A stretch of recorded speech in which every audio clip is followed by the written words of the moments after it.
Sometimes disasters expose not only the vulnerability of infrastructure, they also reveal the truth about ourselves. By watching this report on the climate events of the past week, you will be able to understand what choice you would make in a critical situation. Indonesia. 3 days of heavy rainfall on the Indonesian island of Bali caused widespread flooding. Rivers overflowed, submerging many areas, including major tourist centers. According to local residents, this flood was the most severe they had ever experienced. Several businesses temporarily halted operations, and rice fields were inundated.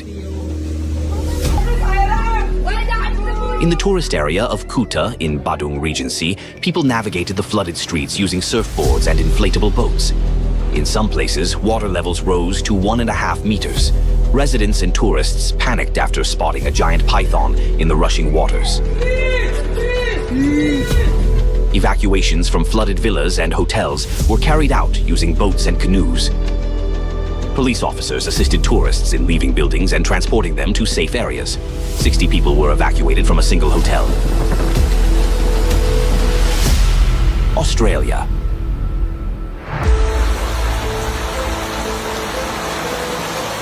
A deep and slow-moving area of low pressure created a highly unusual weather system that led to large-scale flooding in Australia. Since February 22nd, the cyclone had stalled over the Simpson Desert. Drawing in moist tropical air masses from the north, it triggered powerful downpours across most of the country. In many regions, nearly a full year's worth of rainfall fell within just 1 to 2 days. On February 25th, some areas of South Australia received more than 200 millimeters of rain. In the state of Victoria, the rainfall was so intense that on the Barrier Highway, between Broken Hill and Peterborough, a heavy truck became stuck in a flooded area. In the city of Mildura, water flooded streets, pastures, parking lots, schools, and a major highway. It should be noted that such heavy rains are considered extremely rare for this state. In northwestern Queensland, in Mount Isa, the wettest February in the city's history was recorded. 319 millimeters of rainfall turned the parched land into lakes.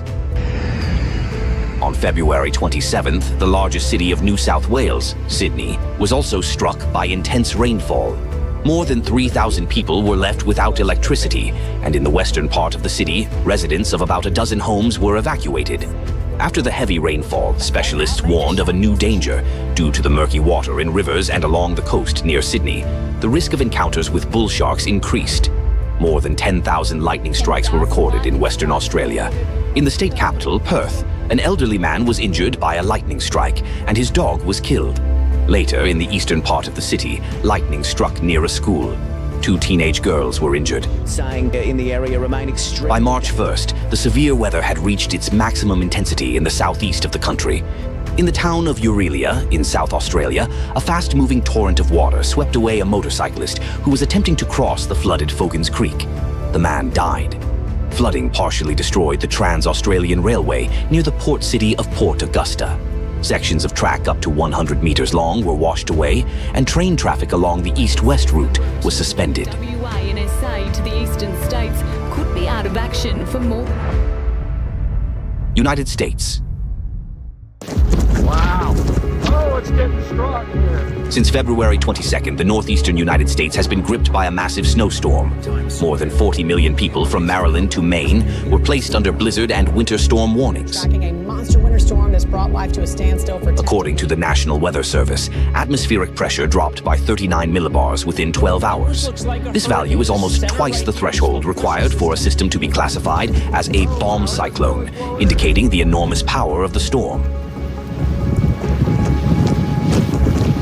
The interaction of extremely cold continental air and moisture-laden oceanic air triggered extreme snowfall. In Providence, Rhode Island, a snow cover of more than 85 centimeters was recorded, an absolute record since instrumental observations began in the early 20th century. In the city of Warwick, snowdrifts reaching 97 centimeters exceeded the level of the historic blizzard of 1978. In some areas of Long Island, more than 75 centimeters of snow were recorded, while strong winds for several hours reduced visibility to nearly zero. In Boston and southeastern Massachusetts, wind gusts reached up to 133 kilometers per hour, and in coastal areas, including the island of Nantucket, they exceeded 150 kilometers per hour. As a result, hundreds of trees and power line poles were brought down. 7 states. In New York, by the morning of February 23rd, at least 30 centimeters of snow had fallen. The city was almost paralyzed, school classes were canceled, and the streets were deserted. 4,000 workers were deployed to clear roads, sidewalks, and public transport stops. An unusual phenomenon, thunder snow, was recorded at the height of the blizzard. During the night, lightning split the sky over New York, and one strike hit the tower of One World Trade Center. The storm severely disrupted transportation. More than 10,000 flights were canceled across the country. Suburban trains and buses were temporarily halted or switched to a reduced schedule. In Philadelphia, bus service was completely suspended for the duration of the storm.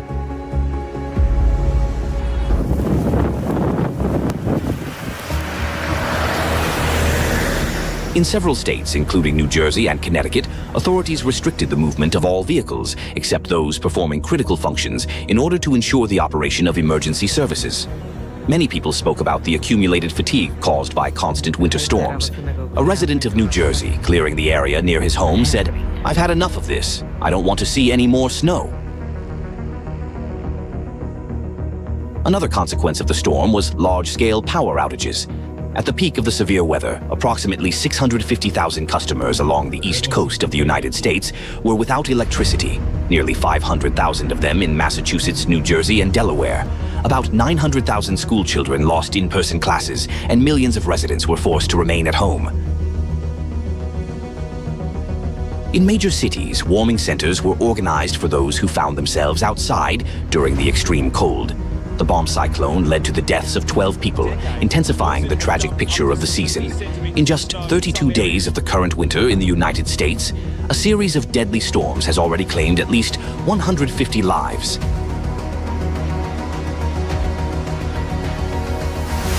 Brazil.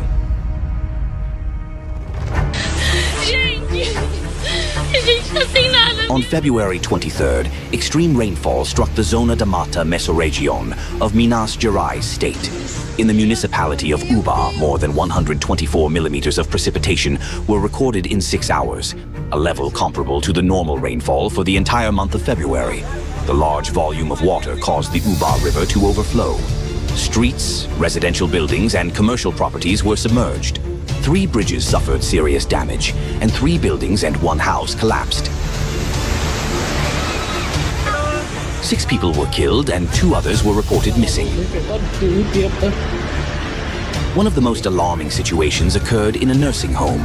Water rapidly filled the building, blocking the residents' access to exits. They were urgently evacuated to the upper floor, while some less mobile elderly people had to wait for help directly in the water. Significant damage was also reported at major car dealerships. Hyundai, Nissan, and Fiat centers were flooded. The rain also inundated a funeral home, and eyewitness videos show coffins being swept through the streets. The most tragic consequences fell on Juiz de Fora. The terrain intensified the destructive effect of the flooding, as the municipality is located among hills and valleys where heavy rainfall causes water to rush downward, destroying everything in its path. This time, the rainfall was enormous. In one district, the meteorological station recorded 191 millimeters in a single day. In some places, up to 80 millimeters of rain fell in a single hour, causing the Parabuna River and local streams to overflow. Murky water carried cars and debris through the streets. Bridges and access roads to the city center were closed. At least 20 landslides were recorded, and several neighborhoods were completely cut off. Search teams with dogs worked in the affected areas. Authorities described the situation as extreme. One major landslide occurred at night, destroying 12 houses. Due to flooding and landslides in Juiz de Fora, at least 63 people died. Authorities declared a state of emergency. All educational institutions suspended classes for several days. State and national civil defense units were mobilized to enhance emergency response.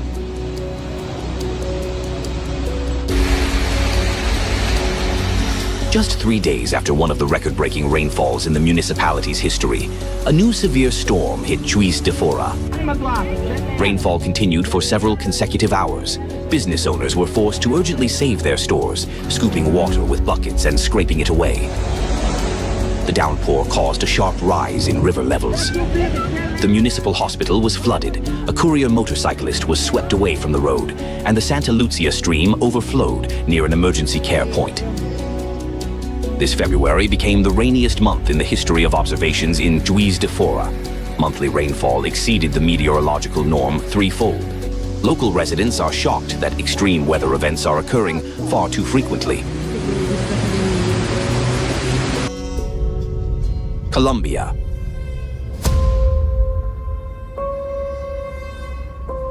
On February 25th, a sudden eruption of a mud volcano occurred in the Colombian municipality of San Juan de Urabá. A bright fireball rapidly rose into the night sky, frightening residents of the densely populated area. Soon after, thick clouds of smoke and persistent flames appeared. Mud masses were thrown several meters into the air, and cracks formed on the ground surface. A state of emergency was declared in the municipality. Due to the volcano's proximity to a water treatment facility, the water storage system was damaged.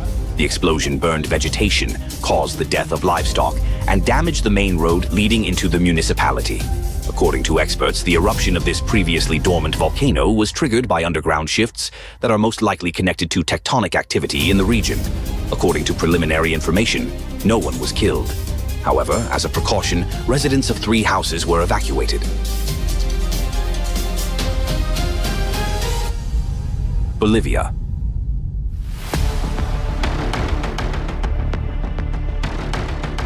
On February 27th at 1820 local time, one of the largest air disasters in Bolivia's history occurred. While landing at El Alto International Airport near the administrative capital La Paz, a military transport aircraft en route from Santa Cruz crashed. Preliminary reports indicate that the crash was caused by extreme weather conditions. During the landing approach and upon touching the runway, the aircraft lost control and was unable to brake. The probable cause is ice formation on the runway following a severe hailstorm. The plane, moving by inertia, slid for about 1 kilometer, destroyed the airport fence, entered a busy road, and collided with approximately 15 vehicles. The damaged vehicles included passenger minibuses, cars, and a truck with a trailer. Some vehicles were reduced to piles of twisted metal. One of the 8 crew members died in the incident. On the ground, at least 21 people were killed. Dozens more were injured, some critically, and 1 child lost both legs. The mass gathering of people seriously complicated the work of rescuers. The aircraft was transporting 18 tons of new banknotes to La Paz. After the crash, the bills scattered across the road, and people rushed to collect them. Firefighters initially dispersed the crowd with water cannons, and later police arriving at the scene used tear gas. About 600 military personnel were deployed to maintain order. The Central Bank of Bolivia stated that the banknotes were intended to replace worn-out currency, but they had not yet been issued and were not legal tender. By the bank's order, some of the banknotes were burned on site.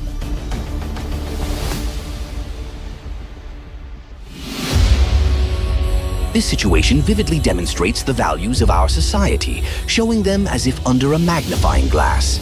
Upon seeing money, people lost vigilance and common sense. Basic humanity disappeared. Their actions interfered with saving those caught between life and death. Paper bills, even without any financial value, became more important than life itself. And this is happening right now, in a world where resources are more than sufficient for everyone. We do not live in a world of total scarcity, but in a world of distorted values. A world where food is available, yet people go hungry. Where technology is abundant, yet safety is an illusion. As catastrophes intensify, it becomes clear that what is happening today is only the beginning of large-scale climate chaos. Many countries are already living through a constant cycle of natural disasters. Nevertheless, real measures to address the problem are still not being taken. The planet is experiencing severe climate and geodynamic changes, and the presence of micro and nanoplastics amplifies their destructive impact. Yet, the majority remain indifferent. They do not care that somewhere people are buried under snow, that elsewhere catastrophic floods occur, or that someone has lost access to drinking water due to a volcanic eruption. All of this seems like a distant chronicle that does not concern them. However, when these events reach us, everything changes. Then neither money nor savings will help. Electronic funds can disappear instantly. A single powerful solar flare is enough. Money will not protect against the cold, gold will not satisfy hunger, and diamonds will not quench thirst. The only help comes from someone who simply happens to be nearby and decides to act. It may be a person you do not know, connected to you only by a shared extreme situation.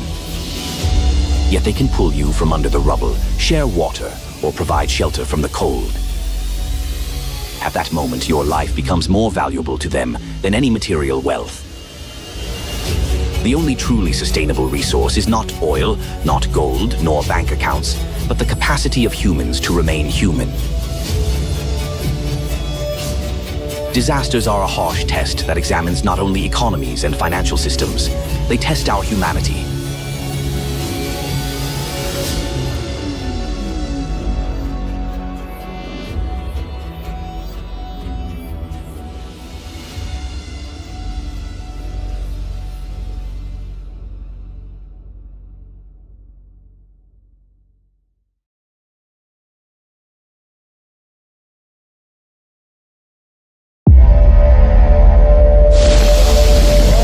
Natural disasters are no longer stretching over months. Everything is happening literally within days. Hurricane-force winds in New Zealand, tornadoes in Italy, extreme heat in Paraguay, tragic avalanches in the United States and Europe, and people who are not prepared for it. Coming up in this edition, a review of the key climate events of the past week and an important question for adrenaline seekers. Italy. In less than 24 hours on February 17th, 2 tornadoes occurred in various regions of Italy. The first, Category 1 F1.5, passed through the territory of the province of Brindisi. The path of destruction left by the tornado stretched for almost 10 kilometers, with a width of about 360 meters. The tornado uprooted trees, tore off roofs, and damaged solar panels. It is likely that casualties were avoided thanks to the fact that the incident occurred at night. The second, shorter-lived vortex was observed near the city of Aversa. Experts emphasize that such powerful tornadoes at this time of year occur here extremely rarely. However, on this occasion, atmospheric conditions were particularly favorable for their formation. Ukraine.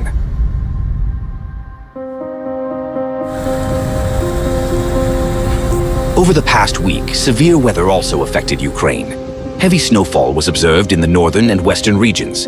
Traffic jams formed on the streets of Kiev. The main highways suffered the most, especially descents and ascents. Numerous accidents occurred, and long queues of passengers accumulated at public transport stops. On February 16th, strong winds with gusts of up to 20 meters per second raged in the Dnipropetrovsk region.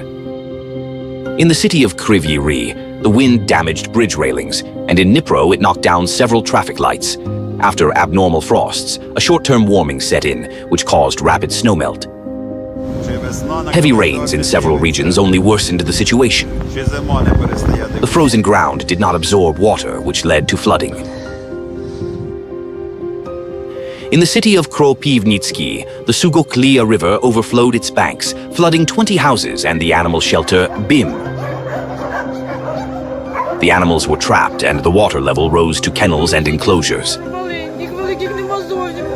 Hundreds of cats and dogs were evacuated throughout the night by boats and handed over to people who agreed to provide temporary foster care. In the Sumy community, a natural emergency situation regime was introduced due to flooding of residential areas and critical infrastructure facilities. The Velika Vais River in the Cherkasy region overflowed its banks, flooded a bridge, and halted traffic.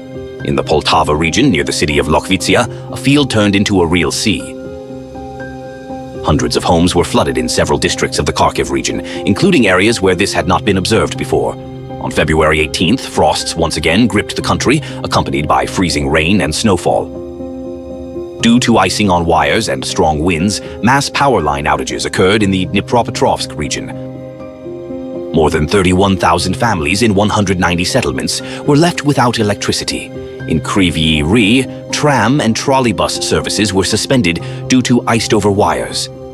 In the Mykolaiv region, after freezing rain, fields in some areas began to resemble frozen lakes. Seedlings ended up under a dense ice crust, which, according to farmers, may cause oxygen deprivation in plants.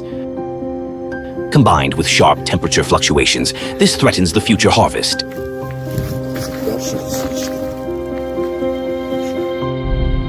Argentina. After exhausting heat in the evening of February 18th, a powerful convective storm struck central Argentina. The strongest impact of the elements was felt in the south and center of Córdoba province. In the city of Isla Verde, heavy rain with large hail and gusty winds damaged building roofs and vehicles. In the city of Serrano, the squall not only broke trees, but also destroyed infrastructure at a sports and cultural center, toppling 4 lighting towers. In the city of Jovita, up to 90 millimeters of precipitation fell within a matter of minutes, causing water to flood large areas and enter homes. In the cities of Almafuerte and Embalse, hail of gigantic size fell, as large as tennis balls. The rampage of the elements created a critical situation on highways. Squally winds overturned at least 6 trucks on the Córdoba to Rosario highway, injuring several people as a result. Paraguay.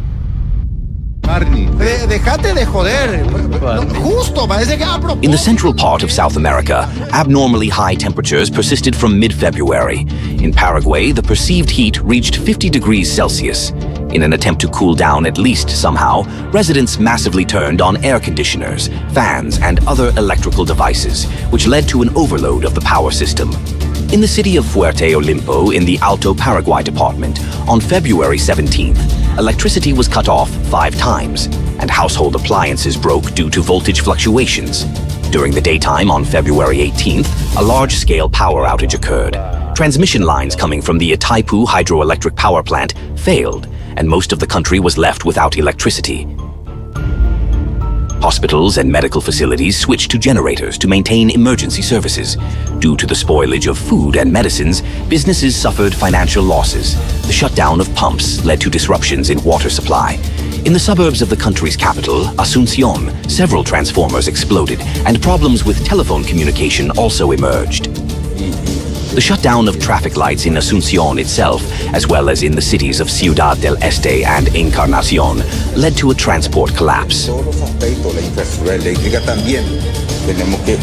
By the evening of the same day, power supply was restored, but the incident once again raised the question of whether the national grid is capable of withstanding peak loads during extreme weather.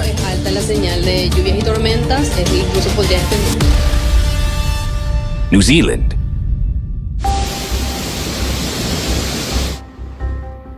On February 16th, a powerful storm with torrential rain hit the North Island of New Zealand. A record wind gust with speeds of up to 193 kilometers per hour was registered in the capital of New Zealand, Wellington. This is the highest figure in the city over a period of more than 10 years, and in the southern coastal zone of the island, wind gust speeds reached an unimaginable 240 kilometers per hour. The elements caused serious disruptions to the transport system. Most flights were cancelled or delayed. Railway services and ferry crossings across the Cook Strait were suspended. Strong wind gusts knocked down trees, tore roofs off houses, and severed power lines. As a result, tens of thousands of residents were left without electricity. In a single night, up to 200 millimeters of precipitation were recorded in the Wellington region. Several highways had to be closed due to flooding, and in one of the districts, about 20 vehicles were blocked on a road because of a landslide. After the washout of the only road, the settlement of Lake Ferry was cut off. Local residents formed a human chain and passed food across a bridge that was unfit for vehicles. Snow avalanches.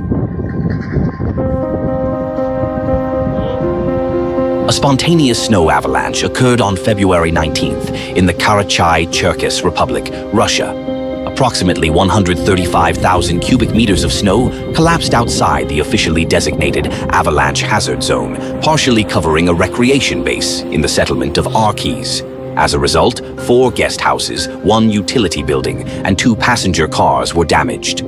Fortunately, there were no fatalities or injuries. Several people were buried under the snow, but rescuers quickly extracted them. Medical assistance was not required. In the United States, in the state of California, on February 17th, a group of 4 guides and 11 tourists was completing a 3-day ski route in the Sierra Nevada mountains. In the morning near Castle Peak, they were hit by a snow slab approximately 100 meters long. Unfortunately, 9 people died immediately. The 6 survivors sent a distress signal. Due to heavy snowfall, squally winds, and near-zero visibility, the rescue operation took place under extremely difficult conditions. Black Hawk helicopters, ground units, and canine teams were deployed. As a result, assistance was provided only several hours later.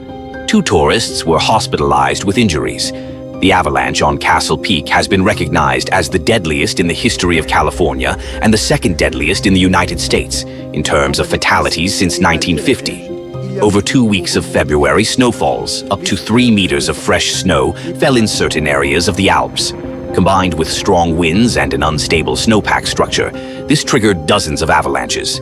Emergency services operated under extreme strain, carrying out hundreds of search operations with the involvement of medical helicopters, canine units, and mountain rescue teams. The avalanche situation in Switzerland was extremely difficult. For 7 consecutive days, a 4th-level danger was declared in various regions of the country, and in some areas of the canton of Valais, the maximum 5th level was introduced. Experts note that such a prolonged period with such a critical avalanche situation is rare.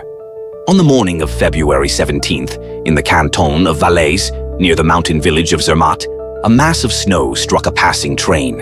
There were no injuries among the passengers, but they were shocked and described the event as something surreal. The day before, near the village of Gopenstein, another avalanche caused a train to derail, resulting in injuries to 5 people. Several valleys in the cantons of Bern, Glarus, and Valais were temporarily cut off from the outside world due to large avalanches. A tragic incident occurred on February 17th in the afternoon in the canton of Graubünden, when a man died under an avalanche while skiing with his son. At the Parsen ski resort on February 15th, a snowboarder was also buried under a layer of snow and could not be saved. On February 17th, in the French commune of La Grave, Hautes-Alpes Département, a deadly avalanche struck a group of 5 skiers who were skiing outside prepared slopes. 2 people were killed, and 1 more was hospitalized with injuries. At the resort of Valois, Savoie Department, an unexpected snowslide claimed the life of 1 person, while 2 others sustained serious injuries. In France, since the beginning of the winter season, 28 people have died in avalanches, which is more than twice the average figure for this time of year over the past 20 years. In the Italian Alps, on February 15th, a powerful avalanche descended into the Val Veni Valley, bearing a group of skiers who were riding off-piste along one of the most popular free-ride routes at the foot of Mont Blanc. 15 rescuers, 3 canine teams, and 2 helicopters took part in the search operation. Unfortunately, 3 people could not be saved. And in the Austrian federal state of Tyrol, on February 20th, more than 32 avalanche incidents were recorded, half of which involved people. The most tragic events occurred in the commune of St. Anton am Arlberg, where in the second half of the day a large avalanche descended, about 450 meters wide and almost 1 kilometer long. According to police, it may have been triggered by a group of 5 skiers riding outside prepared slopes. 3 people were recovered dead, and 2 others were injured. An old man was killed when a snowplow fell down steps inside a residential complex. In the commune of Nauders on the same day, a 42-year-old man and his 16-year-old son were crossing an off-piste slope when a snow avalanche swept them 200 to 300 meters downhill. The teenager remained on the surface and, despite injuries, managed to call for help, while his father died after being buried under the snow. Stranded trucks The young man was transported to hospital by helicopter. In total, over 2 days in Austria, 7 people were killed as a result of avalanches. The elements affected not only ski routes. On the morning of February 20th, an avalanche descended onto the Lechtelstrasse road near the town of Stockhock and pushed a bus off the roadway. There were 12 people inside, including the driver, and fortunately, no one was injured.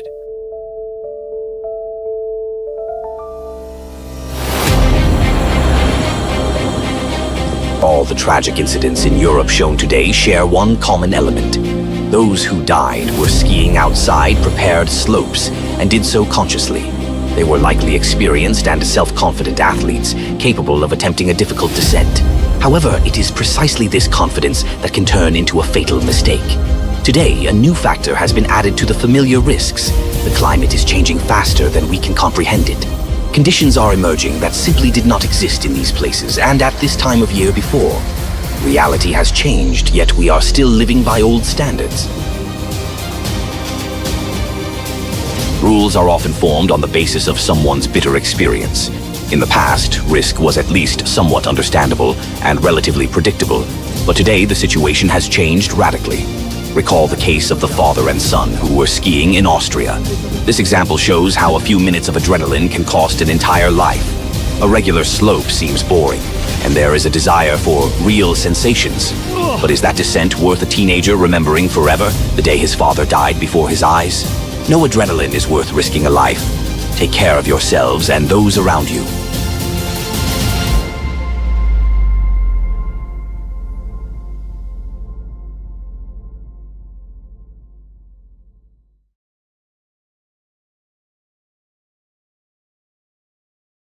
Como é que vai, mano? Acabou de levar o motoboy aqui, tropa. Falei pra ele não ir, mano. Falei pra ele não ir, mano. Falei pra ele... Gente do céu, que medo. De casa.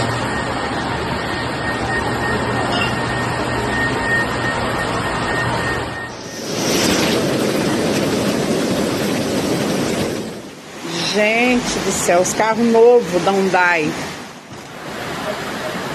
Ponte aqui já era.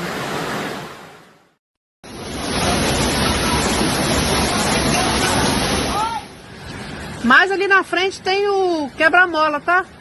On February 23rd, extreme torrential rain struck the zona de Mata region in the state of Minas Gerais. Está se espalhando tudo. Do Caeté tá descendo muita água. Experts note that the scale of the flooding was largely related to the local terrain. Juiz de Fora and Uba are located in a hilly area with valleys where, during intense downpours, water rapidly runs off the slopes into low-lying areas, quickly inundating streets. The municipality of Juiz de Fora was hit the hardest. The storm there began late in the evening, causing the Paraibuna River and other streams to overflow.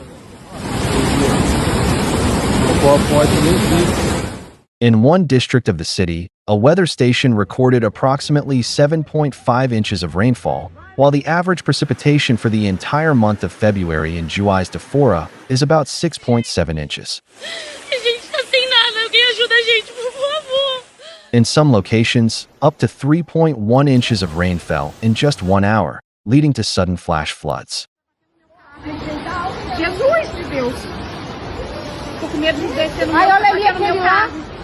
During the night, a powerful landslide destroyed 12 houses while people were inside at the moment the ground collapsed. In total, at least 20 landslides were recorded, and some neighborhoods were completely cut off. Search teams with dogs operated in the affected areas.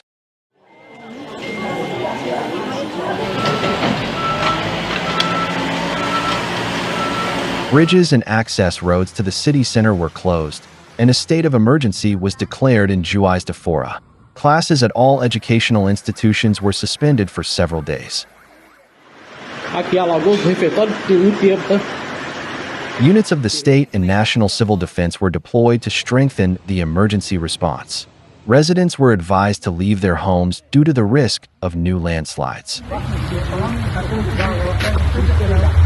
In the municipality of Uba, about 4.9 inches of rain fell in just 6 hours and approximately 6.4 inches within 24 hours, which corresponds to the average rainfall for the entire month of February.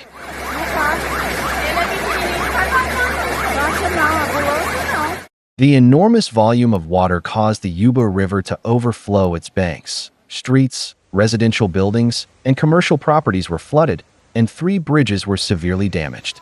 3 buildings and 1 residential house collapsed.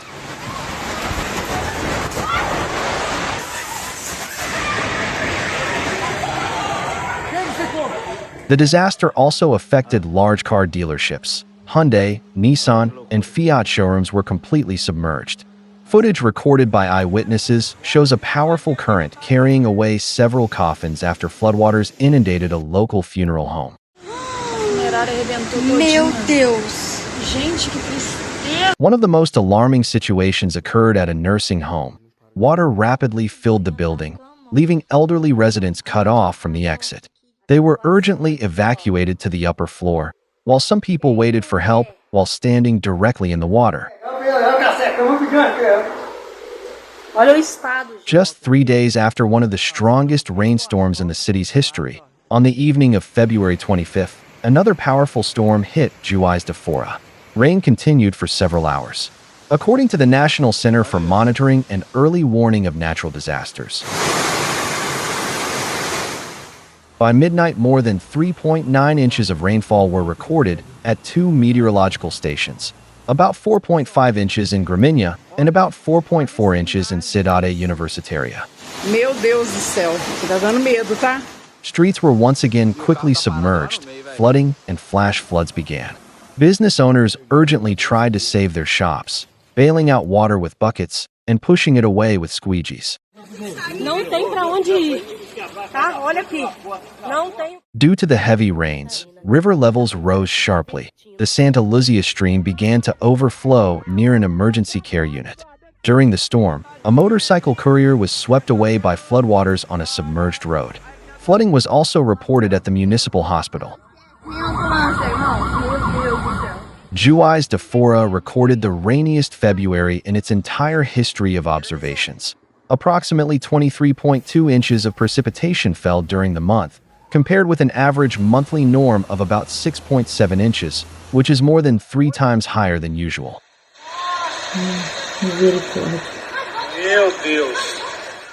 According to official data, 69 people were killed as a result of the disaster, 63 in Juiz de Fora and 6 in Yuba. Another 5 people are listed as missing. More than 5,500 residents were forced to leave their homes.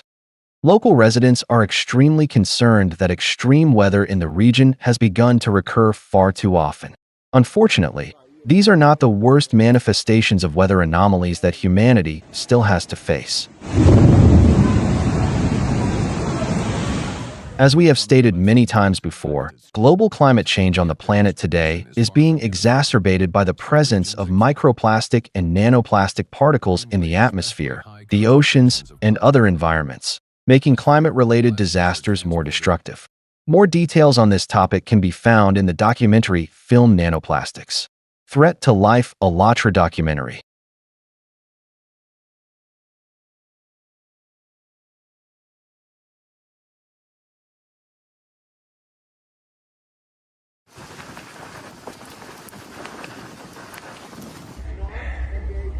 On the morning of February 17, 2026, a powerful snow avalanche released in the Castle Peak area of the Sierra Nevada mountains, near Lake Tahoe, in the state of California. A group of 15 skiers returning from a 3-day backcountry tour in the Tahoe National Forest was caught in the slide.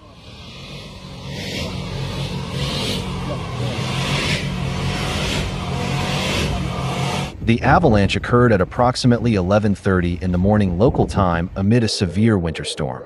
In a short period, more than 24 inches of fresh snow fell in the area, accompanied by gale force winds and near-zero visibility. Despite warnings from the Sierra Avalanche Center about extremely unstable snowpack conditions and the risk of large avalanches, the group found itself on a dangerous section of the slope. As a result of the tragedy, 9 people were killed, 7 women and 2 men between the ages of 30 and 52, including 3 mountain guides. 6 people survived, and 2 of them were hospitalized. The search and rescue operation lasted several days and was carried out under extremely difficult weather conditions, involving Black Hawk helicopters, ground teams, and avalanche rescue dogs. The bodies of all victims were recovered by February 21st. According to researchers, this avalanche became the deadliest in California and the second deadliest in the United States since the beginning of modern record-keeping in 1950. The tragedy at Castle Peak once again demonstrated that even experience and professional guiding cannot compensate for ignoring avalanche warnings. We are now living in a time when climatic conditions are becoming abnormal and unpredictable. As a result, routes that were already risky are literally becoming life-threatening. No thrill, however intense, is worth a human life. Take care of yourselves and your loved ones.